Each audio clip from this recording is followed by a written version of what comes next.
Welcome back to Treasure Theory, guys, where we talk about all things cards and collectibles, but mainly One Piece, because I love One Piece. And guys, you clicked this video because you're curious about what card I'm talking about. Maybe you're curious about investing, maybe you are investing. You want to know what juicy details I have for you today. Well, first, I have to state that none of this is financial advice. What you do with your money is your own choice and your own responsibility. However, I'm going to do a deep dive in this video. We're going to talk about a certain type of card that no one is really talking about in the One Piece community, and I want to be one of the first people to really kind of chisel down why I think this type of card would be a fantastic investment if you're interested in putting a little bit of money into the One Piece card game. So we're going to get into it. We're going to do a deep dive. Not going to be doing a lot of editing on this. I just kind of want to deliver high quality information to you guys, and I want to suggest that we open up a discussion in the comments below as well. So it'd be great if you could comment, like, and of course subscribe. Treasure Theory is growing tremendously, and you guys are super fantastic. And if you like Gamer Supps, there's a discount code in the bottom there. Click the link,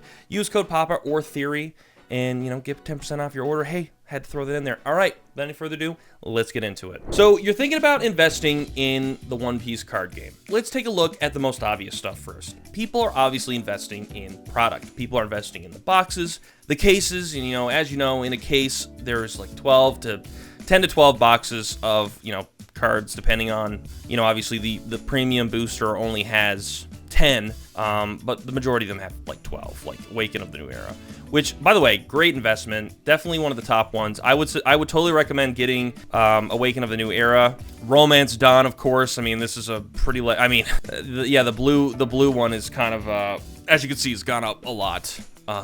Maybe not that one, but if you can get your hands on a good price for the second wave of the Romance Dawn set, totally get it. OP9, great investment. And I think OP13 is going to be great too. But that's besides the point. People are buying boxes, people are buying cases, and as we can see from these prices here, they're clearly going up. I mean, let's look at Wings of the Captain. How is this doing? This just shot up in the last 3 months by 8% basically, and in the last 6 months it's gone up 32%. Look at this. The last year, 75%. Okay, we get it. Buying product, buying boxes, buying cases. Good idea if you can afford it. Let's move on. So the next thing people are investing in with the One Piece card game, expecting an ROI, is manga cards. Manga cards are unique. They have a great look to them. I personally love them. I have a couple myself. They just look fantastic. I mean, I recently got the Buggy manga card, which I personally think is fantastic. But if you can get a good price on some of these manga cards, do it. You want to do it because it's definitely worth investing. I mean, for example, look at the OP06 Zoro. This bad boy's gone up 28% in a year, okay? So if you bought this a year ago, you're up a bit of money, or, investment, I should say. But they don't all come the same. Look at the Manga Shanks from OP01. He's lost almost 31% of value. Now, obviously, there are different prices. This guy, he's $707 in this Zoro. I mean, he's kind of just shot up from the ground. Not really, $582. But the point I'm trying to make is not all of the manga cards are going to react the same. I mean, looking at Ace, he's gone down 15%. He used to be almost $800. This is US, by the way. So obviously, not all manga cards are the same. If you get the gold Roger, you're basically investing in gold in the One Piece card game, if you ask me. Luffy's a good bet, okay? But we get it. Manga cards are a great investment. Products are a great investment. They don't all come the same. So Jordan, what cards are we talking about in this video? Well, I've done a lot of research, I've done a lot of review, and I've just personally been in this community for a while, and no one is talking about Treasure Cup cards. So what are Treasure Cup cards? So basically, Treasure Cup cards are tournaments that are thrown every couple of months. They're official tournaments by the card game where, you can participate, and winners get Treasure Cup cards. They get really unique cards, and let's just take a look at the recent one that happened. Actually, it's happening this month if it didn't happen already. But yeah, as of right now, these are the rewards. So if you participate, you get one of these. You get this gold Dawn card, which is cool. So they're really nice about that. They do give out a lot of things, and of course you get 6 booster packs, whatever. All right, so let's get into the important stuff. So the top 256 players get an event pack, okay? So this is the event pack right here. We can see it comes with 4 unique cards. You know, we've got Smoothie, we've got La, Shirahoshi, and Kobe. And, you know, there's a Kobe winner card I've been seeing around a lot, too. Then we move down the list, and then, of course, if you're in the top 128, you get promotional sleeves. So, you know, they give away a little stuff. Now we're getting into the meat of the tournament. You know, the top 64 players in the tournament, okay, are getting these cards. Let's take a look. Kaijaku, I hope I'm saying her name right, but anyways, as we can see here, she is a Treasure Cup card. What distinguishes itself from a Treasure Cup card? Well, I actually invested in one myself, and it's the Sanji, like the Wano, Sanguro Sanji card, whatever. And as you can see, there's just so much detail going on. I might just do a close-up and post it while we're talking about it, but this card has so much texturing going on. I mean, the corners are textured, the numbers, the name, the stamp. It's just incredible, and they all are so unique looking, and I just love the stamp. The stamp, you know, I got one of those on my passport, makes me feel important, I don't know. But they're unique cards. And of course, as we go down the list, like the top 16, Hibari, and then, you know, Kobe. I mean, the Kobe card looks pretty sweet. It's got a gold design around it too, a gold trim. And of course, you know, the uncut sheets, which are super nice as well, but that's really not what we're talking about here. So the top 8 get the Kobe. What does the champion get? The champion gets event pack. I think they get everything. Do they? Oh, they get the uncut sheet. I think the uncut sheet is what the #1 person gets, which is still, you know, and then we could talk about that in another video. So obviously, Treasure Cup cards, cool. Now let's actually look at the market price of these cards. So here we are. Guys, these cards are no joke. There's not many printed because there can only be a limited amount of winners per tournament. These aren't like manga cards. You know, you can't pull it out in a pack or just do another tournament and hope you get it.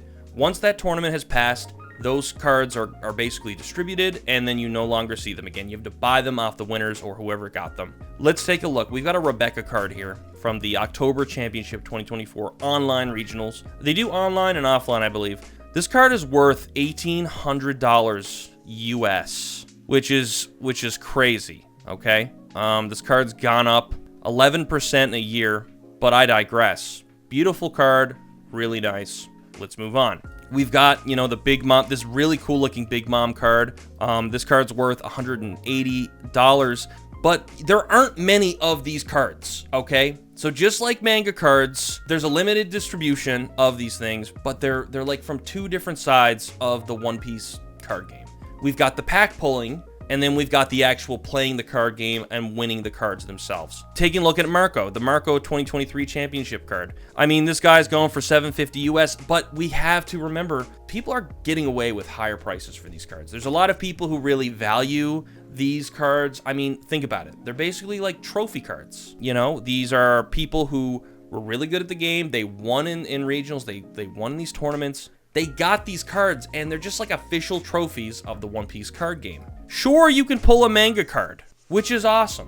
But like, I could buy a box of OP6 and pull Zoro in, you know, next year, you know? And although the price of the box might keep going up, I can still do that. You know, once these tournaments end, that's it. That's it. You're not gonna get it again. You basically have to buy it off of whoever. I really like this Kuzan one. Look how good the gold trim. I think the gold trim looking ones are like one of the top winners because I've noticed there's like gold and silver. Regardless, they just look fantastic. Look at this Katakuri card. This Katakuri card, I believe, was in the top 8. If not, it was the top 16. I was actually trying to buy this off a guy. Really nice looking card, man. I just love the design. And it's just such a fantastic thing to collect. You know, if you're a big collector and you really just want to have some solid investments. Because again, guys, don't look at it as, oh, I'm buying a card. You're buying a trophy. You're buying a trophy. This card is literally a trophy. Somebody won this and decided to sell it. And I don't blame them. Because you know what? Get that money. But I paid them, and like, look at that stamp. I'm such a nerd, man. But you know, obviously compared to the manga cards, which are also super fantastic, they just come from 2 different sides of the same coin, essentially. And not to mention, the art designs for these cards are really unique. I know a couple of them are cards that you can find just on from regular packs. Not all of them, but for the majority of them, they're all pretty unique designs. Yeah, like taking a look at Jozu here. I mean, I'm not sure if there's a card that looks just like this, but nonetheless, you know, it looks super fancy. It's got all the stamps and stuff like that. And what's this guy going for? So he's obviously, ooh, he dropped quite a bit actually. Yeah, so top 64. As we go back up here, I mean, you know, top 64 is when Treasure Cup cards, as far as I know, start getting distributed. And then, of course, as we go down the list, they get more and more crazy, right? And speaking of which, do we even have a price on this Kobe? Let's actually see. I don't know if this card's been distributed yet. I don't think it has. Oh my. Yeah, it's being listed for $1,600. Holy crap, that is crazy. But these prices are only touching the surface, and not to mention, the Treasure Cup cards aren't all being listed on TCG Player, and I'm going to prove that right now. You type in Luffy, there's some Luffy Treasure Cup cards. None are showing up here, but take a look at this. Look at this guy right here. This is a Treasure Cup card. This is from the One Piece Ultra Deck, the 3 Captains, top 8. This is worth $6,000 Canadian. What is that US? Almost 5. It's 4,500 US. Graded, it's 5,400. So guys, there's like a lot of Treasure Cup cards that are not even really being listed. Price charting seems to be pretty good for that stuff. There was a Kaido card. There was a guy trying to sell me some Kaido card, and I can't find it. Was it top 3, man?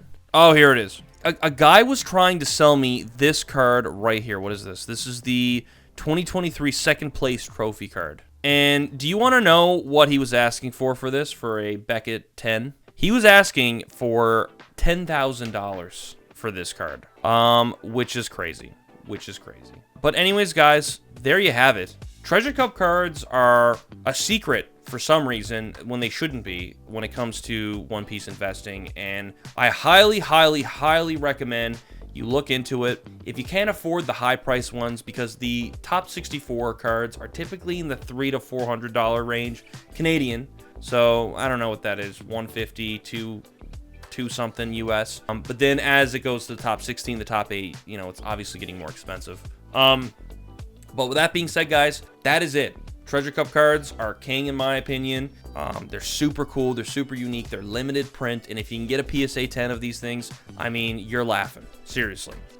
Great investment, and I definitely intend to get more as time goes on. But guys, let me know what you think in the comments below. Do you think Treasure Cup cards and Champion cards and promo cards are the way to go? Let me know.